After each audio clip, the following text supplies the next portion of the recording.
I was curious how you guys started doing this, so I was going to ask you that. And I think that's awesome that you're taking the time to, like you said, just gather knowledge from a lot of different people that are in the sport and then share it. I think that we can always all learn from each other. And it's very interesting. You know, you talked about where you started with just the idea to do something like this and how far, where it's led you to this point. And it's funny because I think that's with a lot of things in life. I mean, with the sport for me, with bodybuilding, I mean, I never in my wildest dreams or thoughts, imagine that I would be as far along as I am now when I first started. And yeah, I was just someone that was interested in the sport. I kind of grew up around it. I was always athletic, and it's like, oh yeah, I want to do this. It would be really cool. But never thinking, I used to go and watch the Arnold and the Olympia when I was younger, when I was just starting out in the NPC. And even before that, I was just a fan of the sport. And to think now that in 6 weeks, I will be on stage for my 5th Olympia, it doesn't even seem real. It's really strange. It's a strange feeling. Like sometimes I feel like it's hard to realize like that's actually me, because you live your everyday life and we all have, there's a lot of different components to who I am as a person. That's not, just bodybuilding. And it's just one part of who I am. But I feel like it has become way more than I ever imagined that it would be. And exactly what you said, I think is very important, how this sport and what I've accomplished in this sport and continuing to pursue it, what it has taught me and translated for me into my regular life. And it's funny because I remember really the first time I talked to someone I would consider kind of highly achieved in their sport or in just, in what they enjoy doing. He had like several world records. And, that just at the time, and it still does, it's still crazy, but it just blew my mind that this guy was willing to come on this podcast that had, I can't remember exactly, but around 20 episodes at the time. And for most of it, it was just me talking. So it was interesting. And it kind of like opened my eyes up like, oh my gosh, like people really just kind of genuinely enjoy talking and sharing about what they've done. And a lot of times they don't really talk about it that much. I found out really, it's just kind of like you said, it's like part of just like this experience of their life that just kind of becomes so their life. It's like almost normalized. But whenever you get to kind of sit down with somebody and have them ask you questions about it, it kind of even, I feel like, opens up their eyes to kind of what they've done, like how they've done it. 100% spot on with that, because I think it's really important to always remember that we are all humans, right? We're all the same, but unique. But in the end, I feel like everyone, you have to start somewhere. Everyone starts somewhere. So the most highly achieved athlete in the sport, right? And the day one, I'm walking into the gym for the first time. I mean, at some point, the individual who is now in this highly achieved category, right, they were walking into the gym for the first time. And so, like you said, what I think makes the difference is, number one, your mindset, from day one, and then how you react and handle all of the scenarios that start coming your way as a result of, I'm referring to it in the sense of competing, but, the people I think that I enjoy learning from the most are the athletes out there who have really faced more failures than successes, right? Like I like talking to people who maybe it took them 10 years to get their pro card.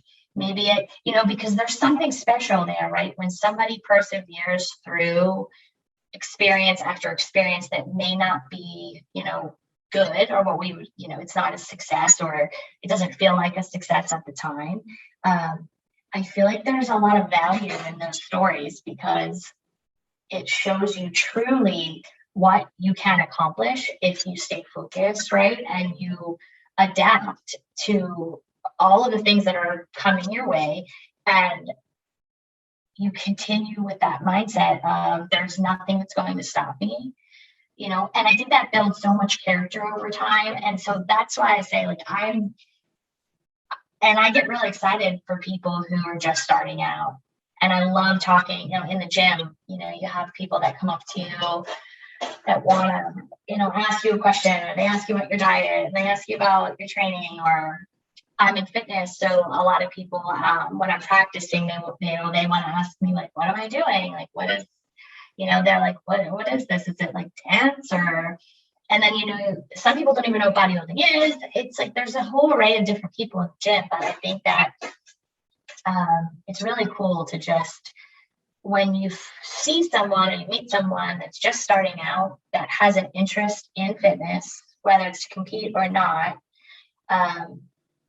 it's really cool to be able to talk to those people and really show them how it's changed my life, and that if they stick with it,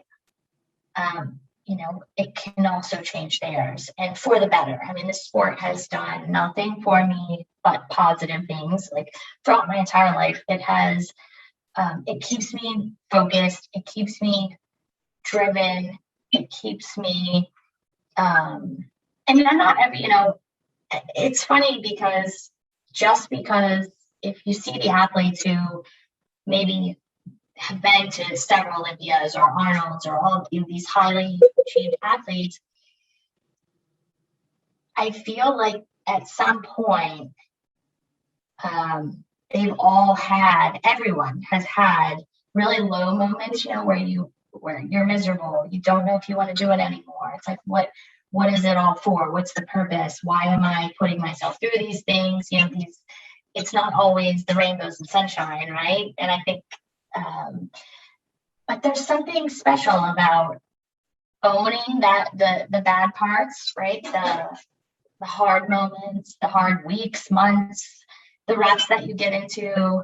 And when you finally get to the other side of those things, whatever you're going through at the time, you often have that like light bulb moment where it's like, oh, I was supposed to learn this from that scenario, or, there's something that I've taken away from every failure, failure,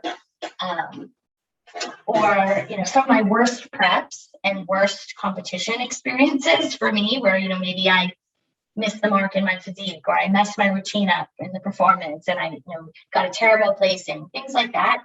In the moment, you feel so terrible, and you're like, defeated, all of these things. But when you stop and you think about maybe what that was trying to teach you, or how that was trying to help you advance in your life and just grow as a person, it becomes addicting. Because then once you see, oh, the light bulb goes off, that's what I'm supposed to take from this experience.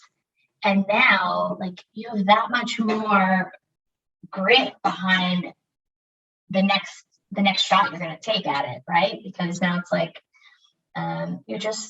you learn so much. And it's that's probably my favorite thing about the sport, honestly, is I'm constantly learning new things about myself and who I am, and how, if you just, they always say, like, stay the course, right?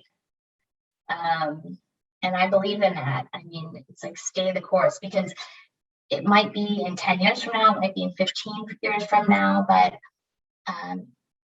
if you stay the course, like, you will succeed. But maybe there's just some people face more challenges than others. So it's about not giving up, and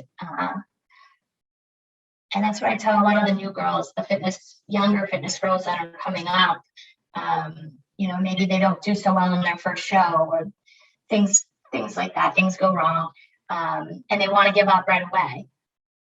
and you got to remind everyone who's starting out all the time. I try to remind them, do you know how many like shows that all the pros, right? How many we've lost, how many we've placed last, how many to get to where, and it's, you have to be mentally strong enough to handle those defeats, and take accountability for maybe what you did wrong and how to fix it, and then start over. When it comes to science-backed supplements that taste great, 2NS is your one-stop shop. They truly maximize quality by making their own supplements in-house. With over a combined 90 years of experience, 2NS's team of industry experts has a commitment to research, quality, development, and innovation. The body is sacred, so give it the best. Check out all 2NS has to offer at secondnaturesupplements.com. That's 2ndnaturesupplements.com. And I think that talking about like the losses, as well as like not just whenever something goes wrong within the sport or within your training or within whatever, but if something goes wrong within your life, maybe it's something happens within your job or your relationship, or something happens, you're just having a bad day in general, for no reason, maybe, you're just not in a great mood that day. Having the ability to like have the thoughts of, I hate this, or I don't want to do this, but knowing that you actually do want to do it, and still, because in bodybuilding, especially, as you get into it, everything becomes so crucial. Everything is almost like essential to success. So it's so easy to sabotage, it's so easy to be like, I'm having a bad day, so I'm not going to do this, or I'm going to do this, I'm going to make myself feel better, or, I'm just going to, I'm going to spite myself because, I'm in a bad mood. So I'm not going to, eat the meal I'm supposed to eat, or whatever, just, and I think that's something that, not necessarily in the sport of bodybuilding for me personally, but just in general, it's so easy to sometimes get into a mood, whatever that mood may come from, whatever reason,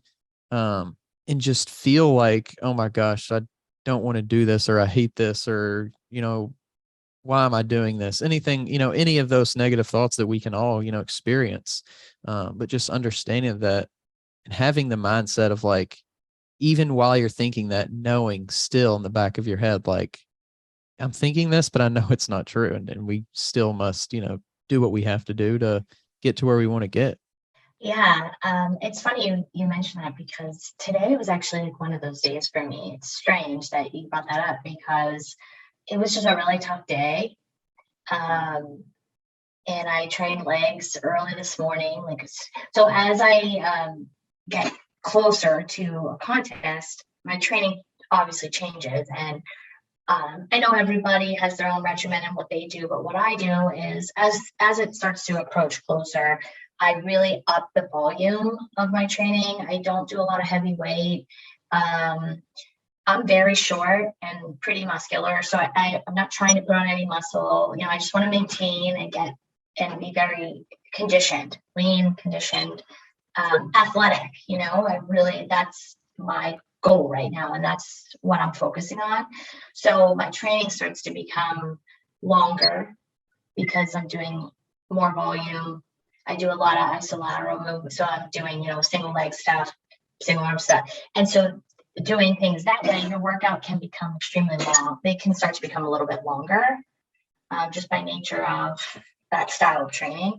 And then after that, it's like your normal life, right? You go to work, you have all these things, and the cardio, the food. Like you said, today was one of those days for me where I had a lot going on with work, and I was just a big leg session this morning, and I was just like thinking to myself,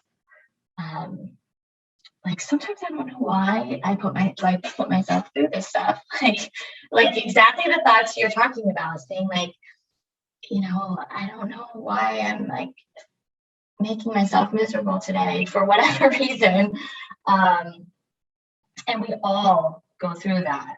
Like you said, everybody has those negative thoughts, but I think where it's critical is to be able to realize that a lot of times those negative thoughts are emotionally charged, right? Like in the moment. And it's more about your emotions and how you're feeling versus what you actually truly want and what you're actually thinking. It's like, there's an emotional based thought where you're like, I don't feel like doing this today. But then you want to do it, right? You want to eat that meal because you know that's what you need to do to get you to your goal, but you don't feel like it.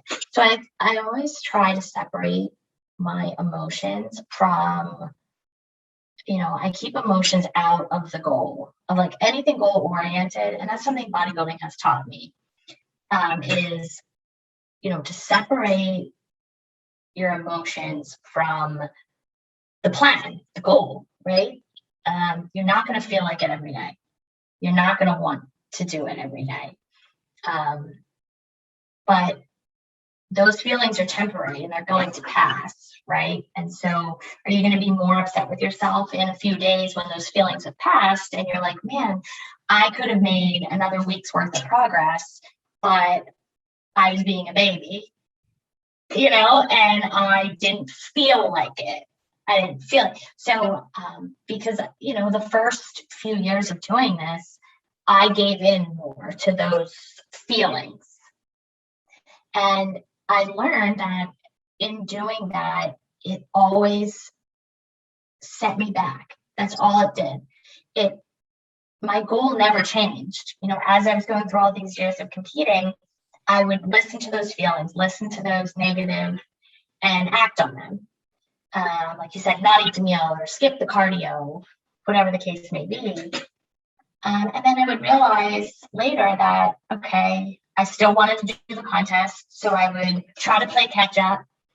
And that didn't work. Right now, you end up doing the contest anyway, and you don't do as well as you would have liked because you didn't put the work in that you should have. And so I learned as time went on that giving into those negative feelings, it never changed my end goal. Like I still wanted to compete. I still wanted to, at the end of the day, that's what I truly wanted to do.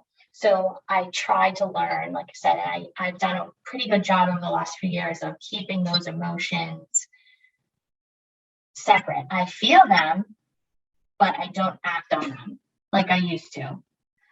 It's almost like that is the main difference between just success and failure in anything, and do you feel like almost like your skill of doing that has become better over the, across the board for anything? I believe that, at least for me in my experience, it's translated over into my life. It's just how I live my life now. It's sort of, I'll give you a couple other examples, I'm in school. So I'm in school for my master's, and then I also work full time, and I work in a career I have that has nothing to do with fitness at all.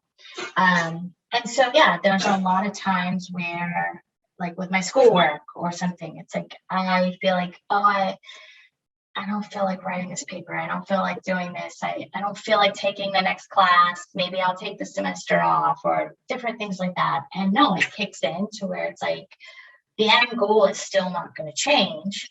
And so it doesn't matter that I'm feeling this way right now. I need to get this accomplished.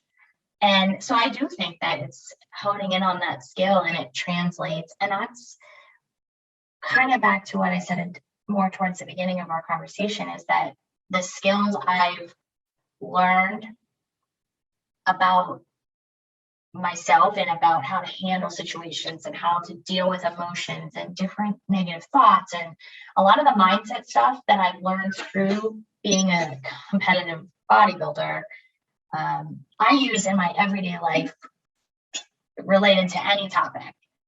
And I think that is one of the best gifts that bodybuilding has given me, is these tools that I've learned through bodybuilding, through the experiences I've had, that now I apply to my life.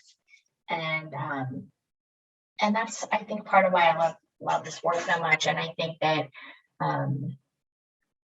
every single prep, every single competition, every experience is totally different and totally new.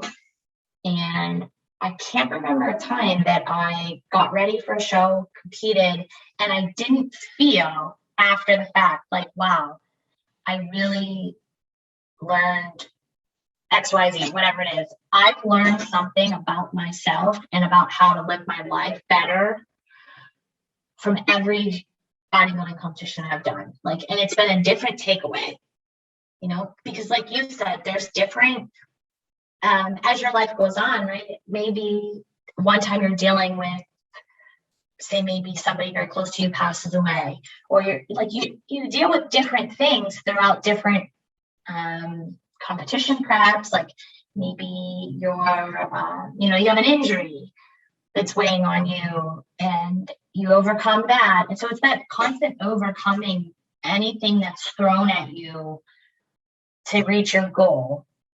I think it builds resilience, and it builds you up as a person to handle anything that in other areas of your life, not related to fitness. How did you actually get into the sport of bodybuilding? It's not something that a lot of people outside of the sport really they don't get it, right? Like you're saying, because it's an extreme sport. It's extreme, right? And so a lot of people don't understand a lot of what we do and why we do it.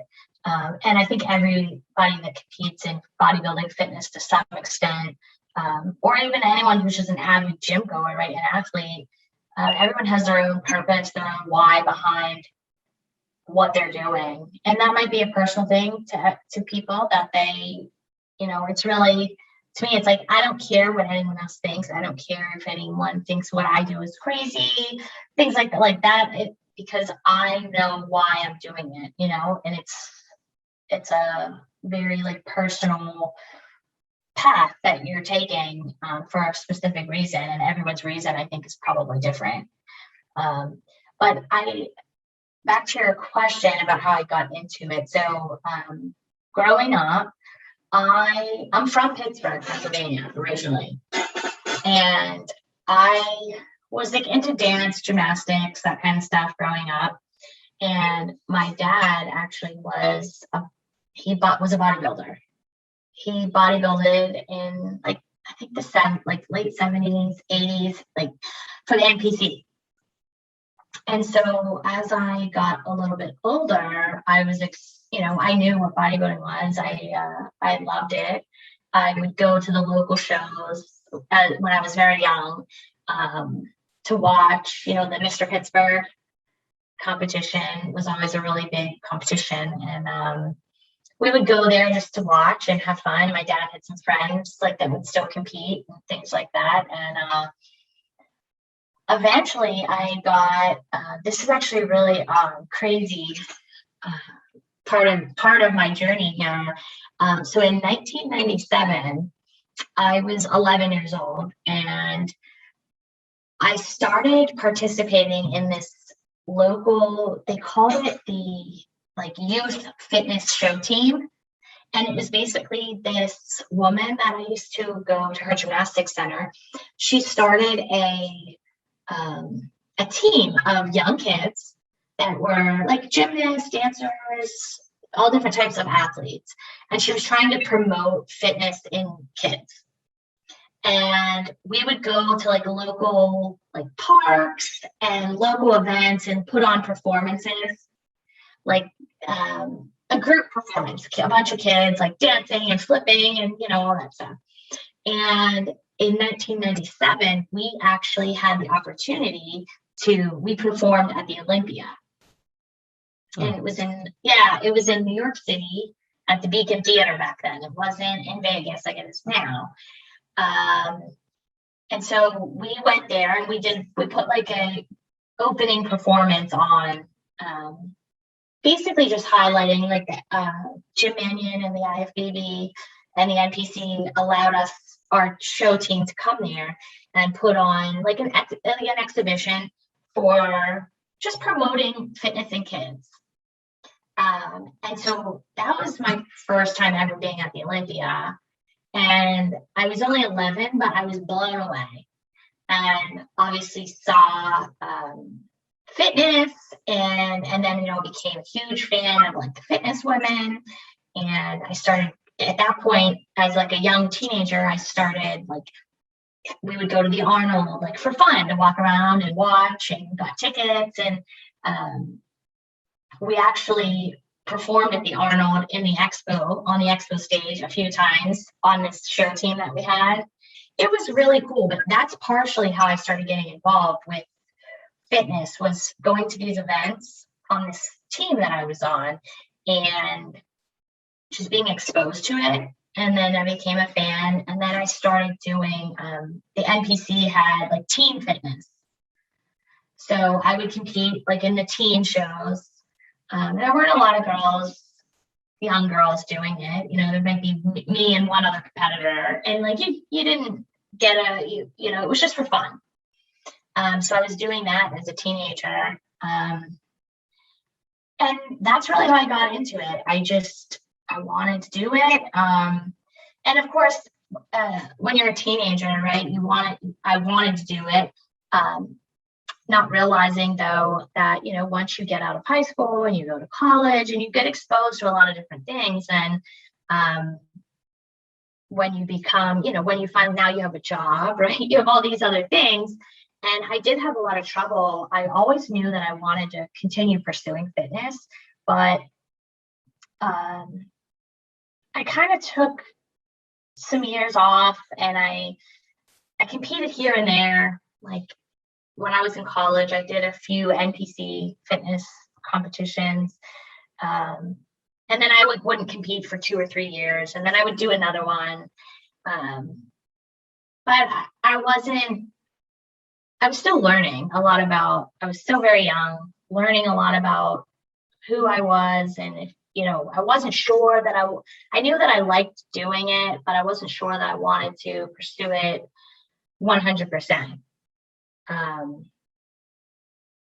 And honestly, I don't think that changed until I like I said, I kind of dabbled back and forth and did some local competitions for a period of like, I want to say from like 1999 through like 2012, maybe.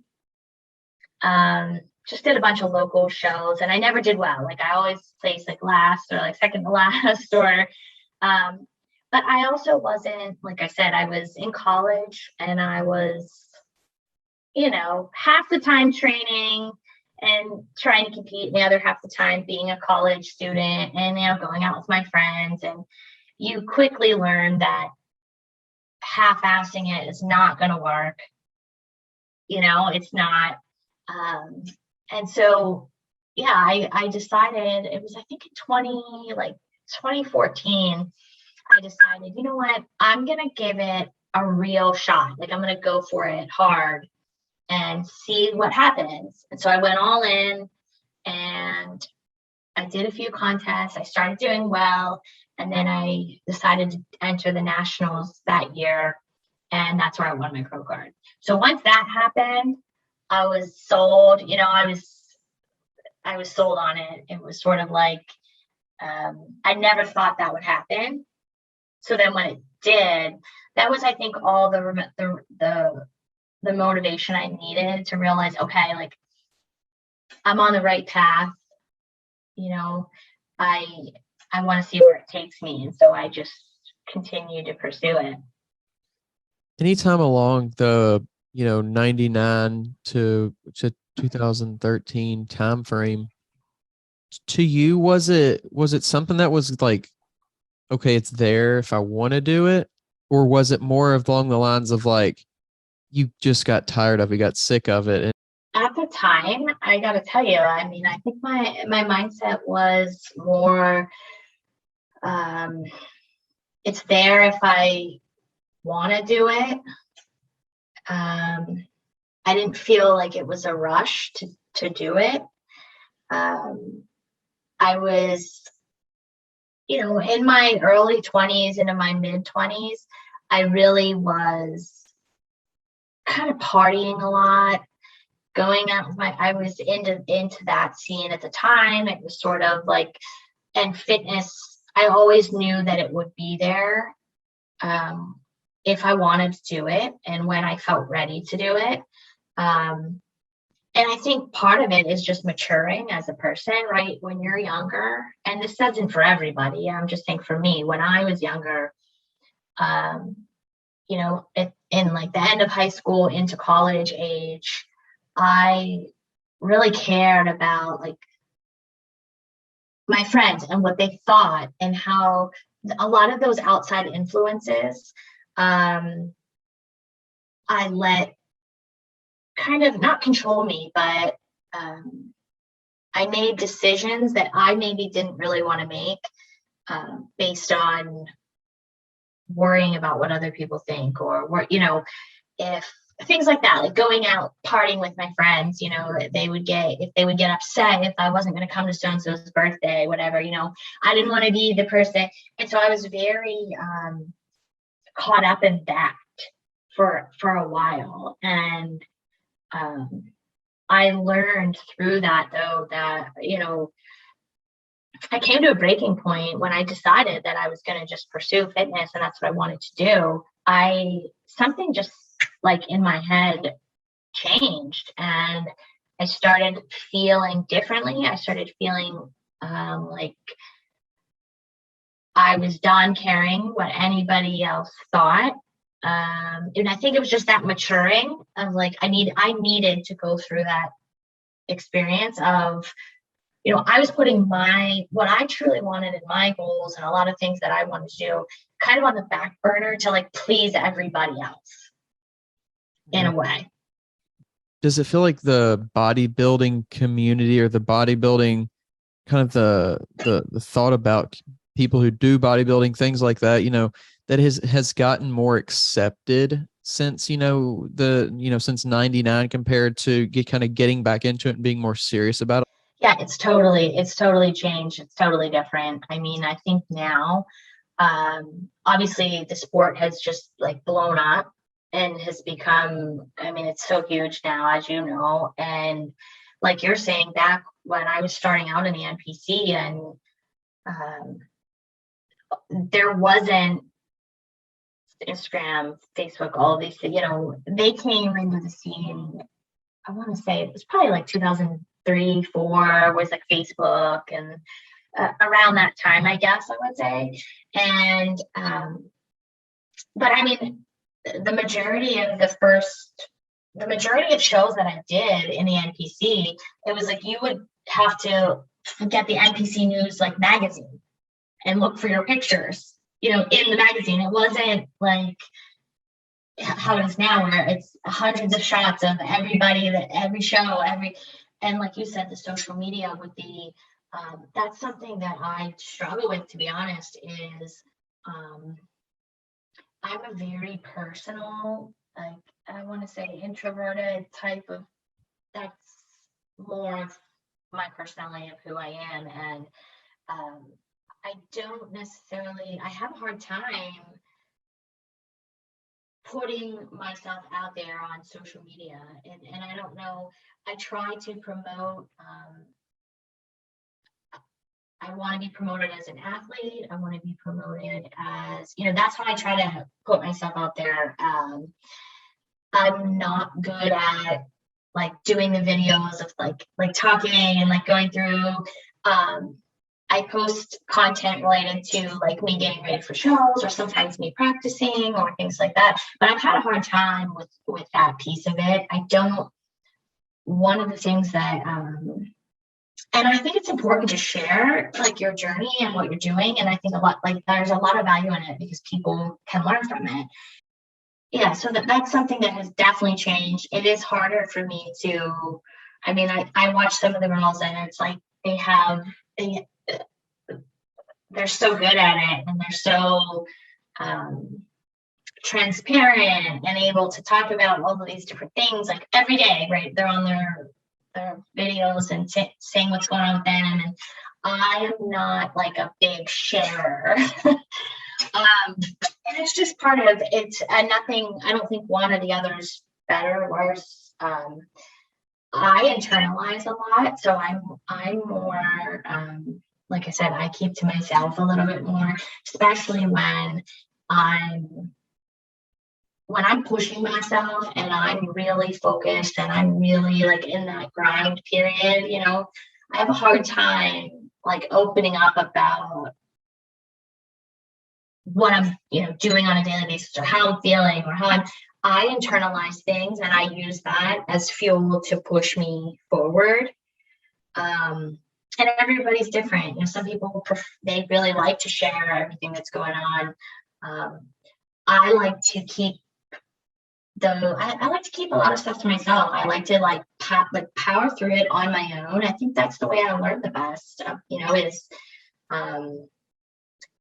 forcing myself to deal with things. I internalize them. And yeah, I mean, I think, like I said, if people reach out and want to talk to me, like, how you did, or other people have in the past, or some of the girls that are just coming up in fitness, I'm personal. I will certainly talk to people. I actually really enjoy talking about the sport, and what my experiences. I just have a hard time at keeping up with the social media and that aspect of where the sport has gone.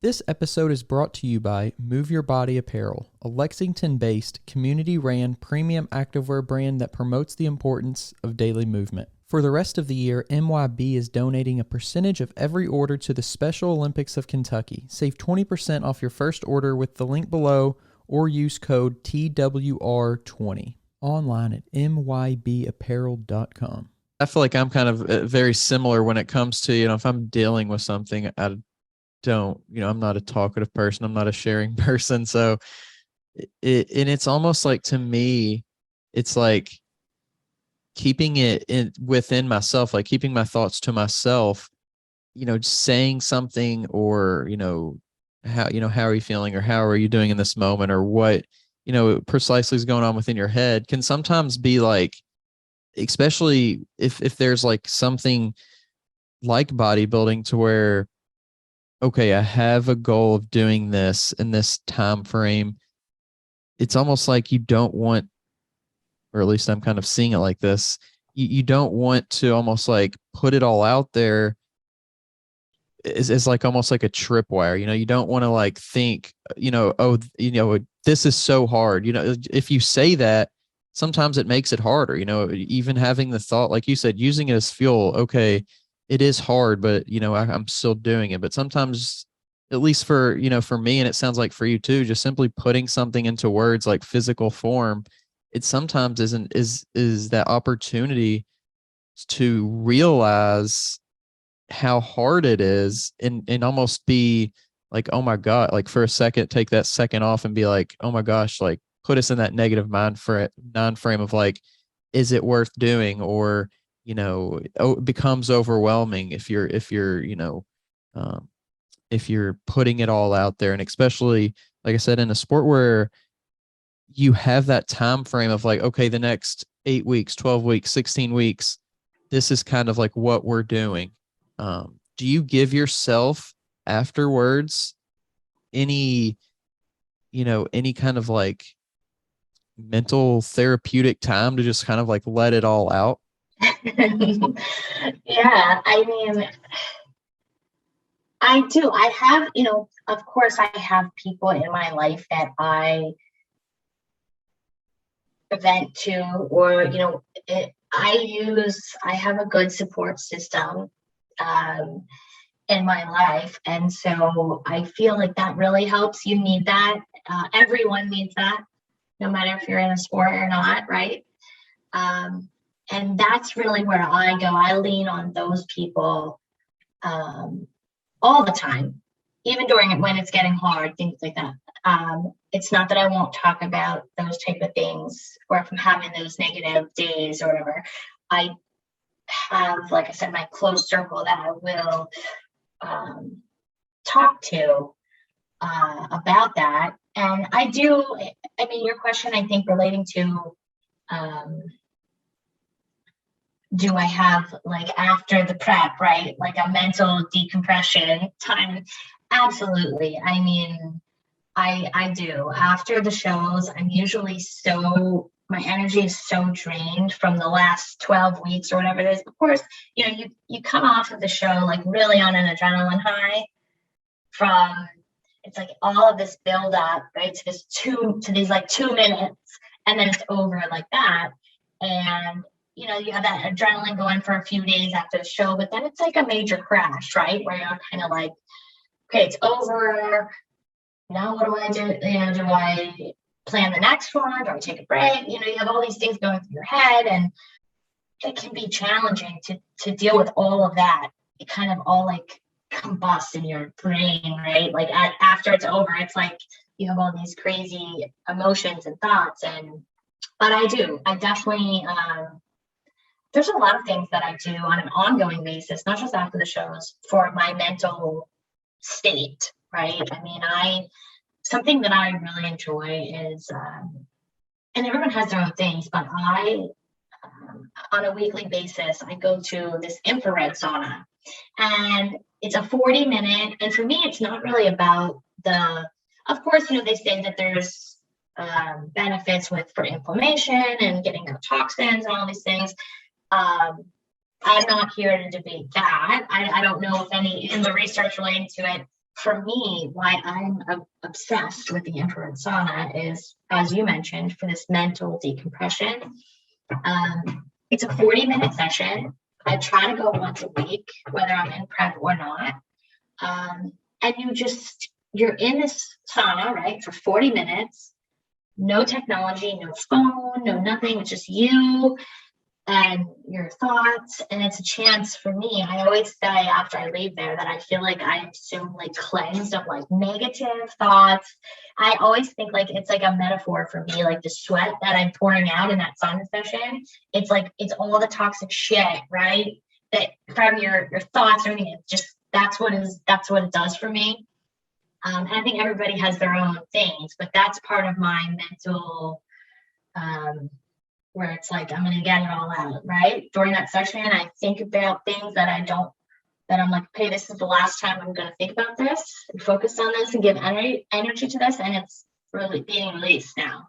I'm done with it. So it's like, I release a lot of negativity every week at my sauna session. And I think everyone has their own little things that they do.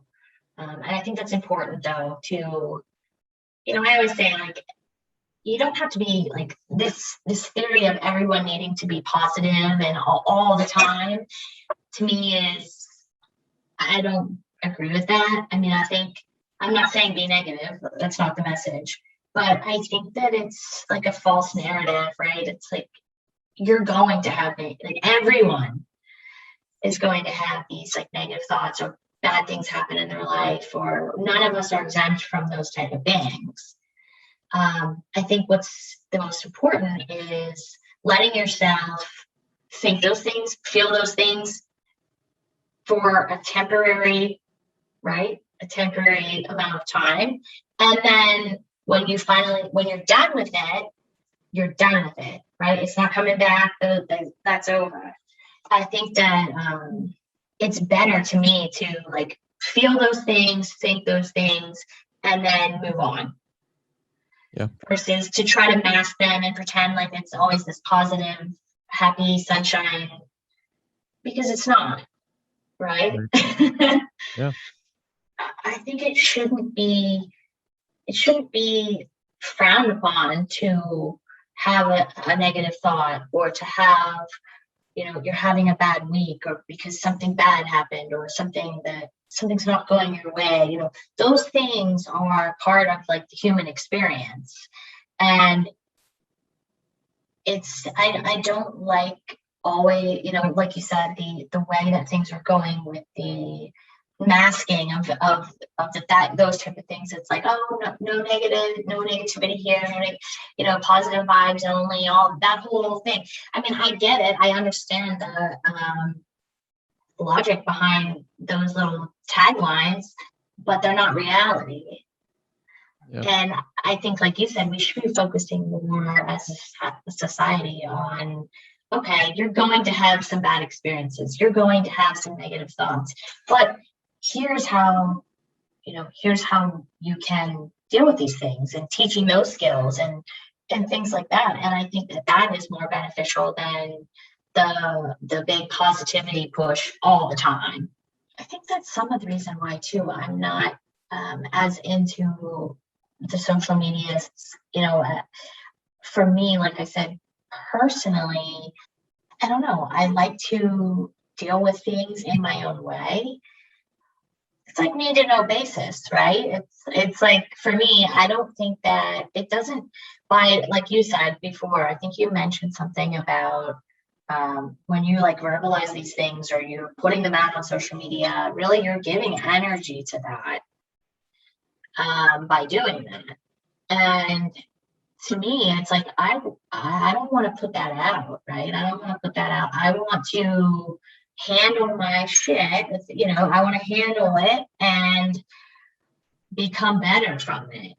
And then maybe after the fact, maybe down the road, you share your story with someone or things like that. But I feel like part of the process is really like looking within yourself and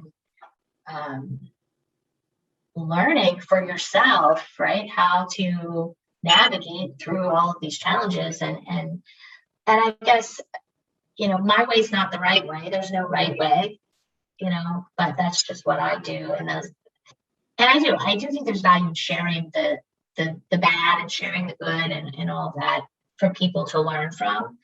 But like I said, I just think that it's better for me, it works better to, I internalize those things and I use it to push myself, out of my comfort zone and really, it's kind of like they say, like that, embrace the suck, right? Like that is sort of what I prefer to do. It's like, if I'm going through a really hard time, I generally don't really want to tell anybody about it.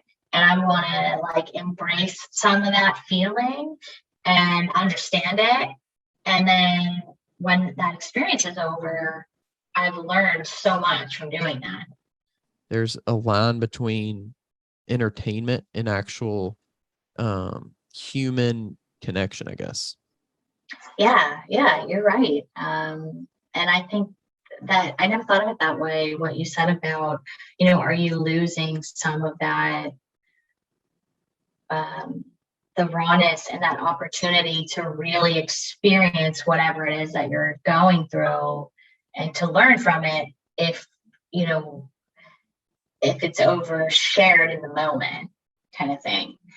You might miss out on some valuable time that you could be thinking things through, I think a lot of it too, for me, comes down to, I also don't know that, and I don't know how to say this in a way that doesn't sound like ignorant, but I think too, it comes down to, my days, and I'm sure you're, similar, where your day's regimented, right? It's planned out. It's like you have to be here at this time or do this at this time. It's like you work, you have hobbies, all of these things. And for me, the very last thing on my list of things to do is to make sure I update social media on everything that I'm doing. I think that it takes energy away from, and this is just me. This is personally why I've had a hard time, like I said earlier, keeping up with that side of things with where the sport has gone with the social media is, I just don't feel that I have the energy to give to it,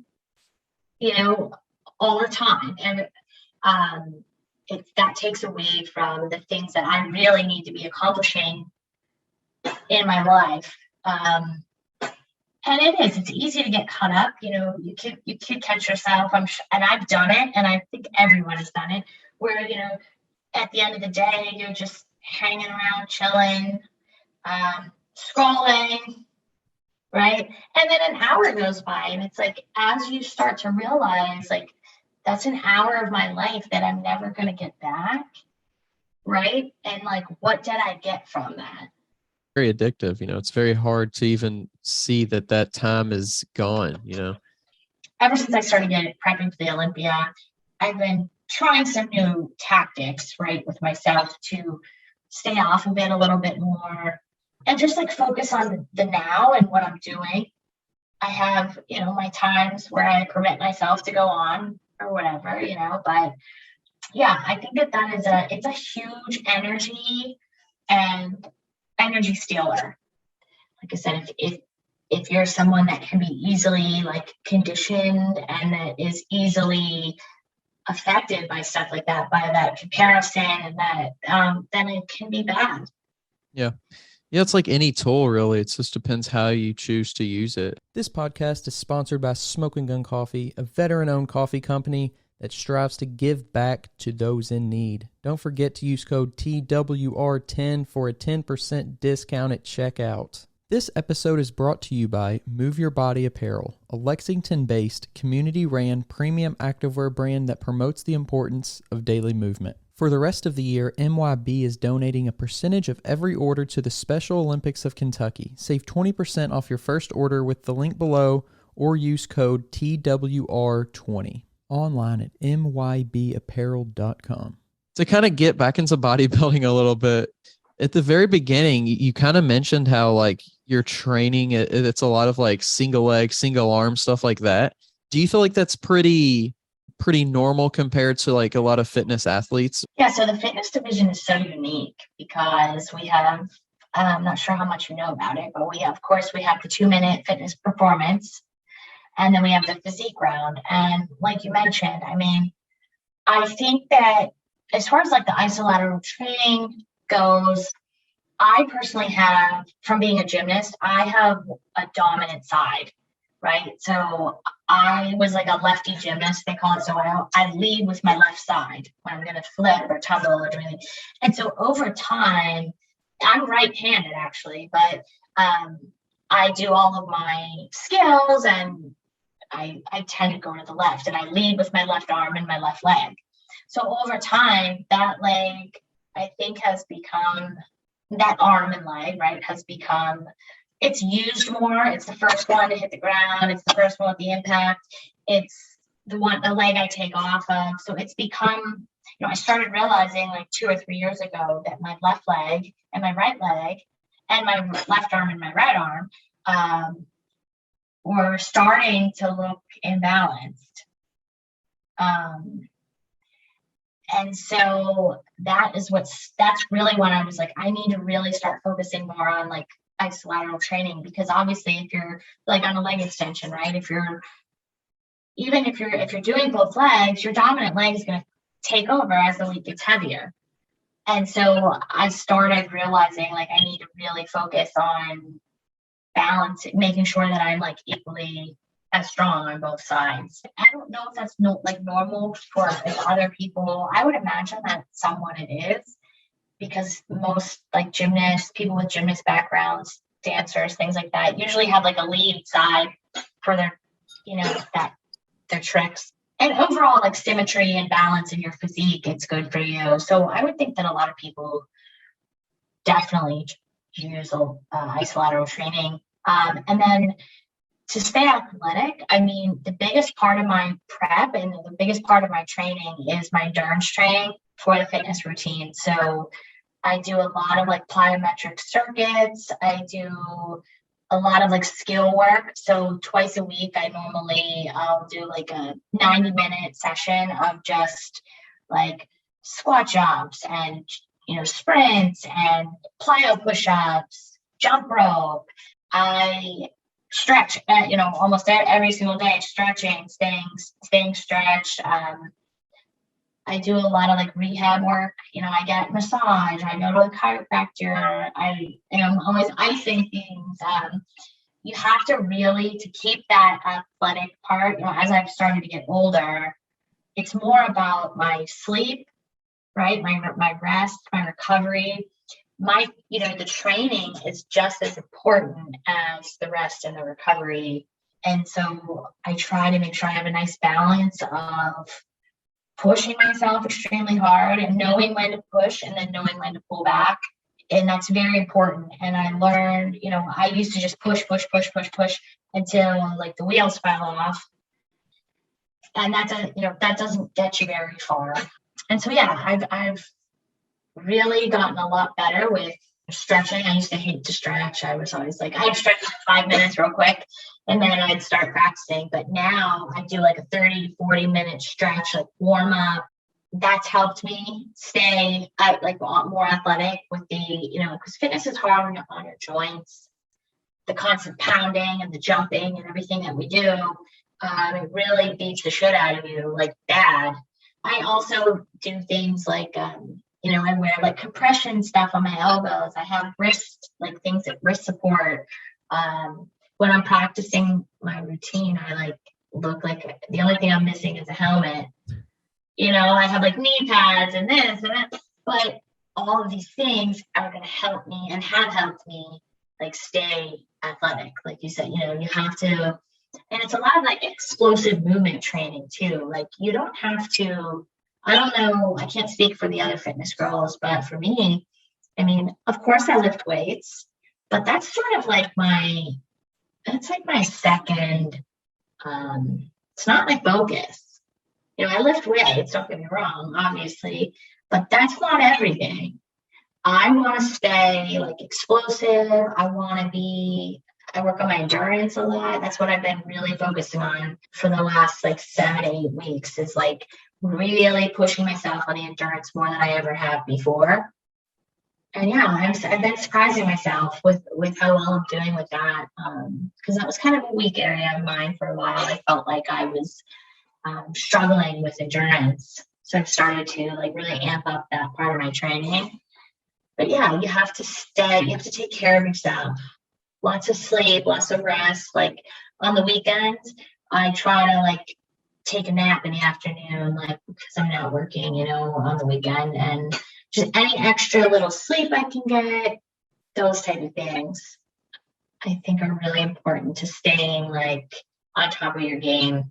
How do you simulate having the energy that you're going to have on show day? More recently, I just have learned to rely on my experience from the past, right? Like the first couple times you do it as a fitness competitor, like you said, you're performing that routine extremely depleted, extremely, like you said, in a completely different state than when you've been practicing it for the last, however long. And it's the first couple of times, I think it was scary for me. I mean, the first few times I was in really great conditioning, like really good condition, really, really lean. Having to perform that routine was a little bit scary because you're really relying, for me, you're really relying on adrenaline. And of course, there's little things that we do. I personally, like, after the physique round is over, I do try to do what I can to prepare myself, my body for the routine. So I will make sure that I start hydrating. A lot of times I'll sip water, and I'll also mix in like a little Pedialyte, try to get the electrolytes, not chugging anything, just sipping throughout the day. I usually eat my regular meals. I don't go crazy with like the junk food or anything, but I'll eat like sweet potatoes and maybe some steak or like things like that. And then maybe like half an hour before the performance, you have some like sugar, try to get your energy level up. Like I said, the adrenaline's starting to kick in at that point anyway, because you're like getting amped up. But it's definitely different. You fatigue.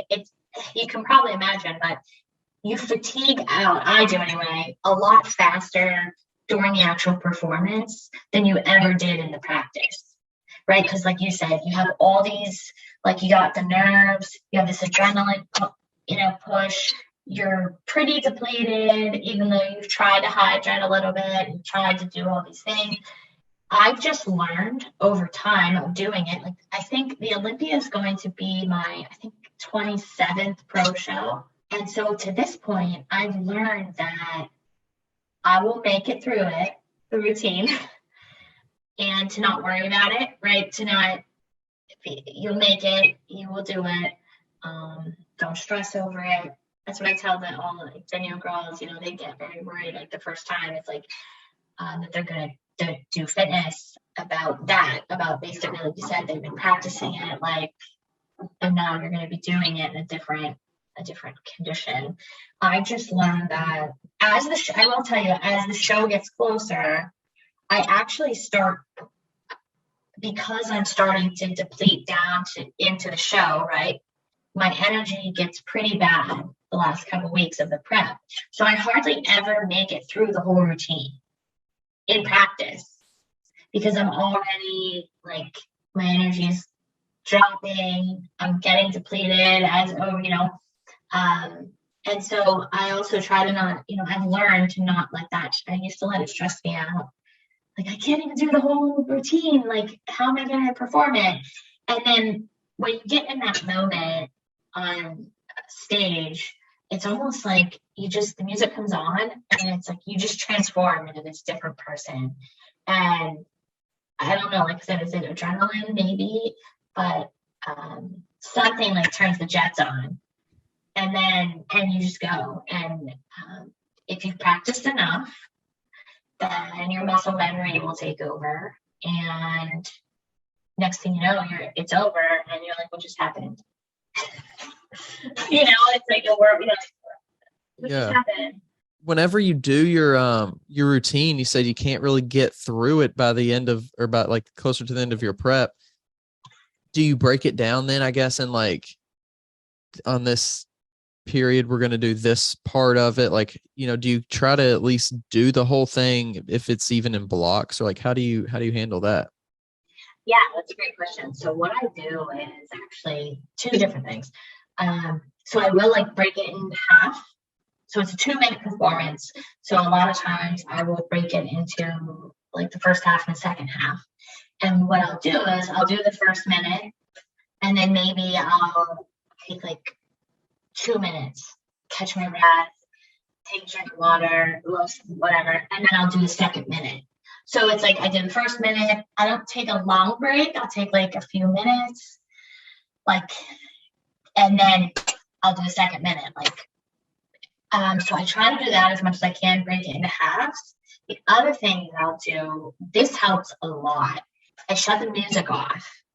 So instead of trying to perform the routine at the fast pace to the music, because it's super fast, I'll shut the music off and I will just do the entire routine from the beginning to the end.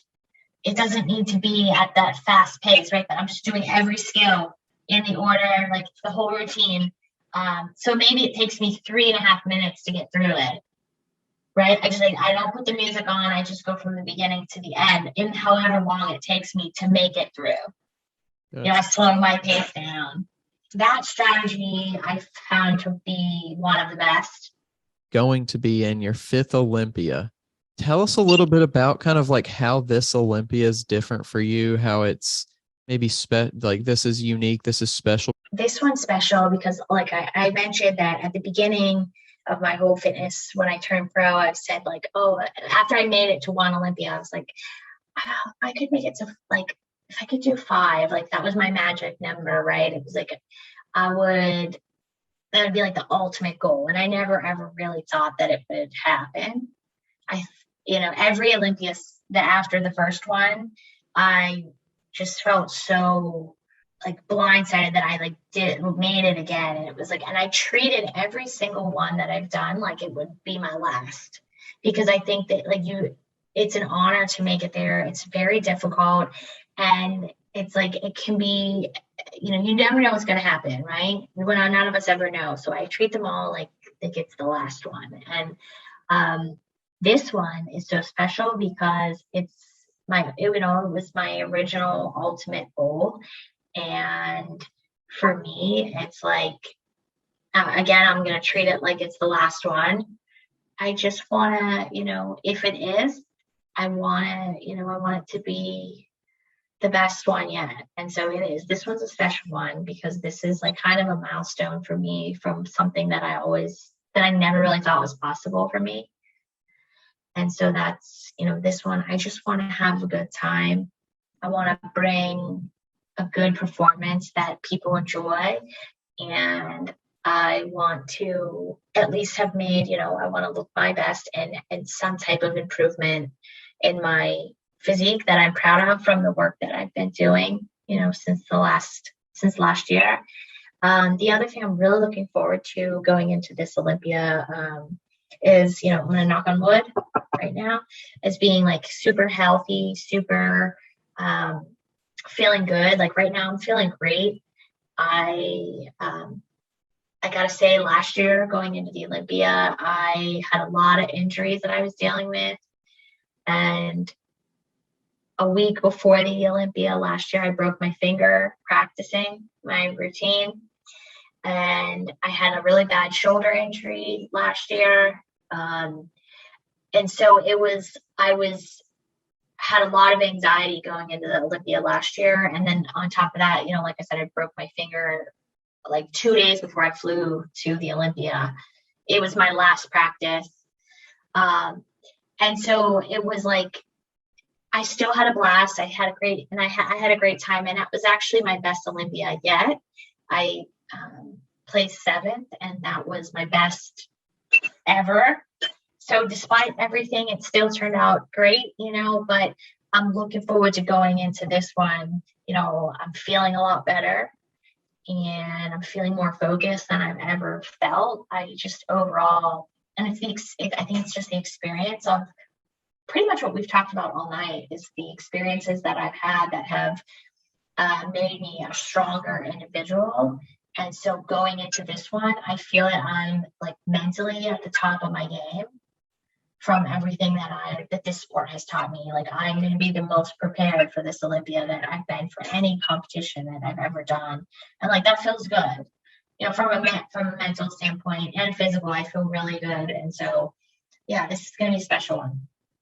So getting on the Olympia stage, what has it been like over the years to kind of experience being there and having kind of familiarity with like the experience, then the process and all that kind of stuff? And then also, like, what is it like seeing new faces and then also seeing like, oh, this person's here again? Like, what is that kind of like as well? So honestly, there's nothing like the Olympia. The experience of it is amazing. Like every year that I've done it, I've been blown away, like all over again. It's like, I'm a huge fan of the sport of bodybuilding. So what you mentioned about seeing this, seeing similar faces, right? From, I'm a huge fan of the other divisions, specifically the men's bodybuilding. Like I've been a huge fan for a long time of just the open men. And so I'm a big, not only, like I said, am I up there, but I'm a huge fan. So I love seeing who's competing in all the divisions, especially fitness. I'm a huge fan of all the girls that I compete against. I mean, they're all so special. They're all so good at what they do, so unique. And I know what each of them go through to get to that stage, and it's not easy. And so I just have so much respect for all of them, and I love the new faces. I absolutely love seeing the new faces, to be honest, as well. There's nothing like being in an Olympia with, with someone who's doing it for the first time. And seeing just somebody's dream like become a reality, and watching, that experience for them. Like, it reminds you of, you only have the first time once. So I love seeing the new faces. I love seeing how they just, they're overwhelmed, but they handle it. It's almost like, it's really cool to watch. It's like a huge, like, growing moment for those people. And I love, being there and getting to know the new people and making new friends and in the sport. I love it. That's my favorite part, is, meeting the other competitors in all the divisions. And, I've made some really good lifelong friends. It's so much fun. Old faces, new faces, everything. There's nothing I don't like about it. It's a great community, a lot of really, really great people. Everyone is so welcoming, and I think you're going to be blown away when you get this experience. I'm really excited for you that you're going to get to experience it. There's nothing like it, and you're going to leave there so motivated and inspired, and just you'll make so many new friends that are. I always say that the bodybuilding community it's a lot of like-minded people, and like you said, it doesn't matter. I'm not talking about just competitors. It's people that attend the events, fans, people that just are into fitness in general. That's a like-minded community of people, and so you're going to see that at the Olympia. You're going to see a lot of just really cool. You're going to meet a lot of really cool people that have really cool stories and have been through a lot of different things. Especially if you do attend the meet and greet, like the athlete meet and greet, it's really cool because you get to talk to all the athletes, and you can hear like a lot of them will tell you their stories, or give you tips, or give you even as a competitor, like I hit up some of the tables, like of people I'm fans of, like we're all, I think everyone who's going to take that stage is also a huge fan of everybody else in the sport, right? And so it's really cool, and I think you're going to be blown away. I think you're going to come back for more, for sure. Like we were talking about, social media is one thing. That's like one aspect of somebody. And then getting them, to talk to them on a podcast, it's way more expansive of what their personality is and all this. But then meeting somebody in person, it's just like a completely, another door opens to this side of their personality, this side of, oh, they're a bodybuilder, they're this, but they also like, sushi, or they also, they like to play video games, or like, you just get to meet this person on so many more levels. So it's been really interesting.